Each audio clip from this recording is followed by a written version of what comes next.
Welcome to the HR Empowerment Podcast, where we will uncover strategies and new insights from HR professionals who discuss up-to-date regulations, best practices, and the most pressing topics like diversity and equity, leadership, dealing with difficult situations, and much more that affect your bottom line and business. Thanks for joining us. Hey everybody, Wendy Sellers here, the HR lady. Welcome back. JC and I are here with Amy Daughters, and we are talking about how to reconnect in a disconnected world through the forgotten practice of handwriting letters. Hey Amy, how are you? Great. Thanks for having me on again. Absolutely. Thanks for all the information and for being here.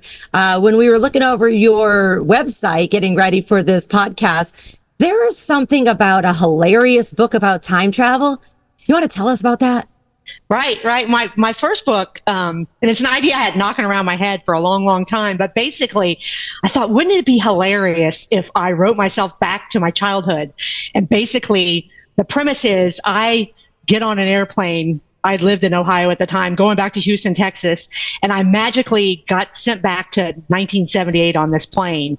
And I wake up and I'm in 1978, and this travel guide, this person, the pilot, takes me to my childhood home in Spring, Texas, and drops me off outside. It's Thanksgiving in 1978. And she's like, look, these people think you're a distant cousin. They don't know who you are. They just think you're coming to visit. And so I get dropped off. She's like, I'll pick you up in 36 hours. You don't got any choice. Get out of the Oldsmobile and get in the house. So Amy, real quick. Was this near a lake house?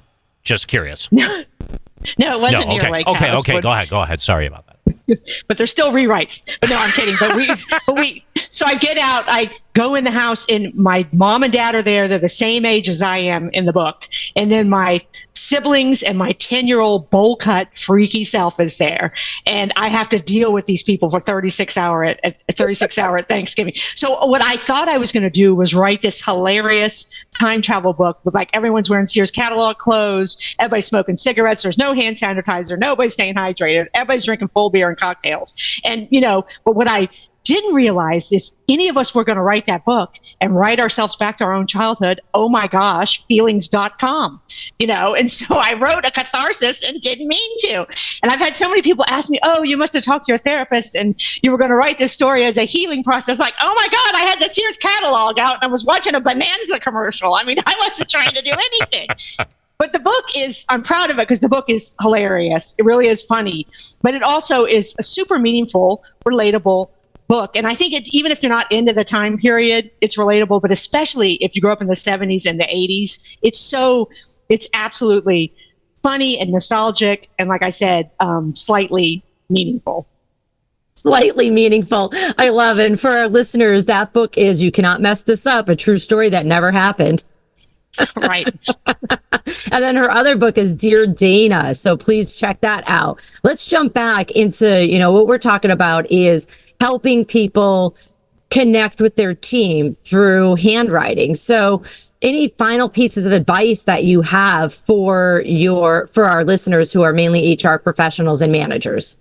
Right. I'd say, because the biggest thing I hear is, I just don't feel like I'm not feeling it. It's kind of awkward and overwhelming to write that first letter, to get engaged in it. And I will tell you that I felt all of those things. I didn't just feel them at the beginning of the letter writing. I sat down so many times. Still today I do this, and I have my little list of people I'm going to write. I'm like, oh my gosh. Number 1, I don't want to write the letter. Number 2, this is awkward. Number 3, really? It's really going to have any kind of impact? And here's what I encourage you to do. Do it one time.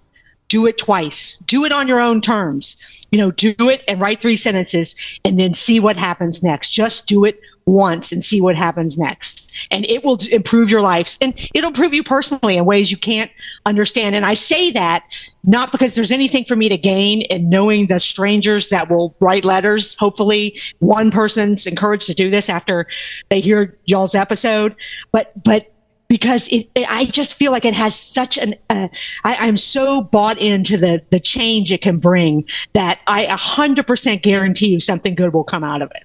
And that just charges me up. Yeah. 2 pieces of advice that I have is, 1, not everybody's a writer. So you might need to find a time of day that works for you. So when I have to do when I'm writing, writing a blog, writing a story, whatever it is, I just have to do it before my phone starts ringing. So it has to be super early in the morning, have my cup of coffee. I'm still in my pajamas.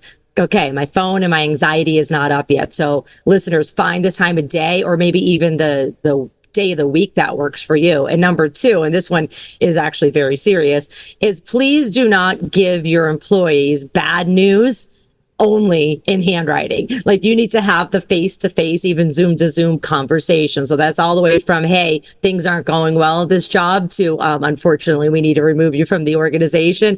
Make sure your handwritten letters are for positive purposes. And then the third thing I did want to say is we all know document it or it didn't happen. So you could do that in handwriting, but you do have to have that actual face-to-face conversation with your employees. With that said, Amy, how can our listeners find you?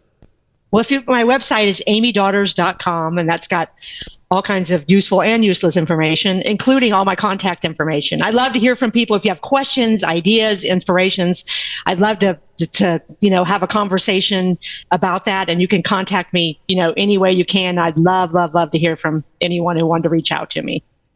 Awesome. JC, any final words? Yeah, to the HR professionals that are out there, leaders, managers as well, if you are deep into your collective bargaining agreements and negotiations and it's not going well, you might want to start writing those long form and said, no, I'm kidding. Don't write a CBA by hand. Don't do it. That's bad advice. Don't listen to me. Listen to Amy and Wendy. Don't listen to what I just said. I'm never going to ask him again if he has final words.